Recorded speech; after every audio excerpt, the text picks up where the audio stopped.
a pleno charlando de todo un poco, entre otras cosas, sobre la nueva vigencia de esta ley. La licenciada Lidia Mondelo, presidenta del Consejo Nacional de las Mujeres, está con nosotros. Y está en vigencia esta ley de protección integral de la mujer, que abarca tanto. Yo lo subrayé. ¿Que te lo acordás vos, Lidia, o querés que lo lea, lo anuncie ya? Son 5 las modalidades, 5 los tipos de violencia que establece. Y después habla sobre las modalidades específicamente. Cuando habla de los tipos cuando dictamina sobre los tipos de violencia, establece la violencia física, la violencia psicológica, la violencia económico-patrimonial y la violencia sexual y la violencia simbólica. ¿Qué es la violencia simbólica? Y la violencia simbólica viene a referirse a toda la cuestión que vulnera a las mujeres en una situación de desigualdad y con estereotipos y patrones que disminuyen su autoestima y demás, en lo que se puede referir concretamente a la modalidad de la violencia mediática. Bien, ahí tienen para divertirse, porque van a monitorear el tema de la violencia mediática, ¿verdad? Claro, concretamente hasta antes de la ley de medios estábamos en el observatorio de violencia junto al Conferial INADI y hoy estamos haciendo una revisión respecto de cómo va a seguir ese espacio de observación. Ahora, con todo respeto y el afecto, ¿no?, que me provoca a lo que te dedicas, vienen fracasando mucho, ¿no?, en el tema mediático, porque cuando uno mira programas de televisión, el lugar que ocupa la mujer y el maltrato, casi te diría delirante, a la que es sometida, y con mucho rating, ¿no? O sea que la verdad que podemos hacer muy poco, parecería ser, al respecto, por lo que es la televisión hoy, me parece. Yo creo que podemos hacer bastante desde los medios, porque sinceramente lo que hay que profundizar es la visibilidad que tienen que tener las otras violencias, o sea, porque esta cuestión de la violencia mediática está como invisibilizada, está como una cuestión natural, es como natural que a partir de determinada edad vos puedas ser un objeto, como el que estás planteando vos, en los medios que disminuye tu autoestima, te pone en una situación proclive a la prostitución, porque no es la prostitución como el ejercicio de la sexualidad, sino también de los valores. En la televisión abierta, en líneas generales, a la mujer se la trata como prostituta. Y te digo, dos programas ya. El programa de Marcelo Tinelli es uno y el programa Animales Sueltos en América TV es otro. Se las trata directamente como si lo único que pudiera hacer una mujer en la vida es tener sexo y, lo peor, por dinero. Yo lo que observo es como que a veces en la televisión se ve un solo modelo físico de mujer. Y aquella persona que no tenga ese físico no tiene derecho a ser feliz. Una cosa así, perdón. Vanina. Dios mío, acá tenés dos modelos. No lo voy a hacer seguido esto. Vamos, Vanina, vamos. Vamos, Vani. Muestre. ¡Esa, Vanina! ¡Humille! Muy bien. ¡Hay para todo! Claro que sí. Ahora complételo con una frase célebre. Claro que sí. A ver, habíamos entrado primero en los 5 tipos de violencia. ¿Qué sería patrimonial? ¿A qué la violencia económico-patrimonial tiene que ver con lo que se pueda atentar contra los ingresos, contra los bienes, o sea, la vulneración que se hace contra los ingresos o contra los bienes de una mujer, o contra la disposición o el deterioro, ¿no? O sea, bien. Esta ley es un avance extraordinario porque establece claramente las normas y las reglas, ¿no? Y más aún que ha sido reglamentado. Y ahí mencionaba 5 tipos de violencia. A partir de la definición, de la tipificación, ¿cómo es que se detecta y cómo se sanciona? Bueno, en relación a lo procedimental, que es uno de los capítulos de la ley, aquí tenemos un trabajo muy importante donde está involucrado el Consejo Nacional de las Mujeres desde el ámbito del Ejecutivo Nacional, que debe sustancialmente para esto trabajar en la sensibilización y en la difusión de la ley en las provincias. O sea, no nos olvidemos que nosotros somos un país federal y que por lo tanto hay determinada autonomía en cuanto a cuestiones procedimentales en la aplicación y a las sanciones de leyes. Entonces debemos hacer todo un trabajo que va por esta cuestión. O sea, la ley no necesita una adhesión, pero en lo procedimental sí, porque lo procedimental en cada provincia tiene sus diferenciaciones, tiene su diversidad, tiene su particularidad. Pero pongamos un ejemplo, digamos, todas las provincias, la Ciudad de Buenos Aires adhieren a esta ley. Digamos, una mujer que se siente violentada por alguno de estos tipos de violencia de género, ¿qué hace? Bueno, en relación a esto, la ley establece que la denuncia, está la denuncia ante las fuerzas de seguridad. Están las denuncias en los espacios institucionales, por ejemplo, cuando se trata de la violencia laboral.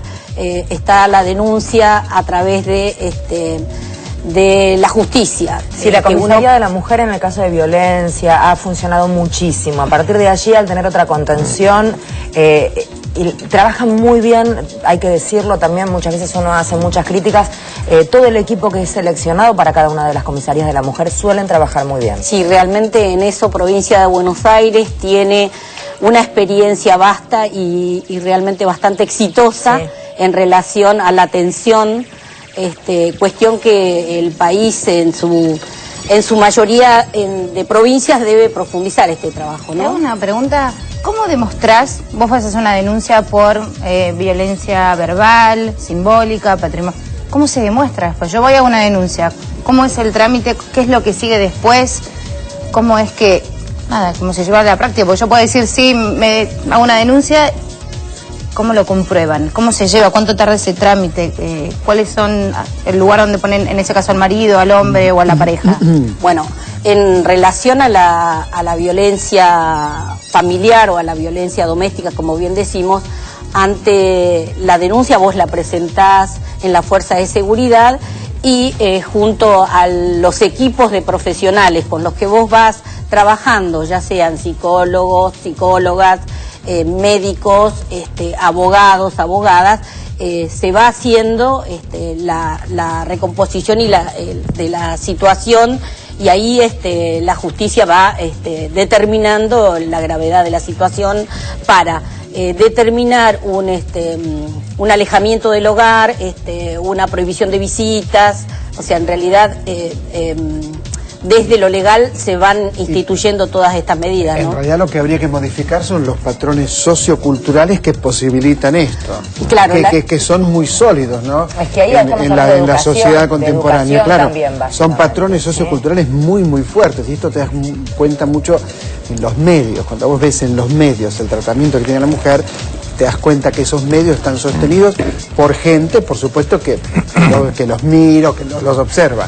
Por lo tanto, lo que hay que modificar es el patrón sociocultural. Claro, la ley no va solamente por lo sancionatorio.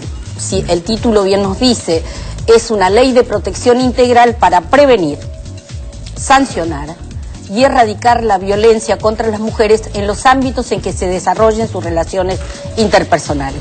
O sea, ¿qué es lo que nosotros tenemos como más visible en la sociedad? La violencia doméstica o la violencia la doméstica o violencia intrafamiliar, que tiene que ver con la violencia física, que es lo que aparece como más grave, más doloroso del fenómeno de esta violencia. Pero que es el punto final, el punto final claro, de todo un camino. Pero también la ley te va poniendo ante la situación, porque va marcando a cada uno de los ministerios del Gobierno Nacional involucrados en este tema en el Ejecutivo, va marcando el tema de cuándo trabajamos la prevención, a través del Ministerio de Educación, a través de la Ley de Educación, que recientemente nosotros sancionáramos en el país.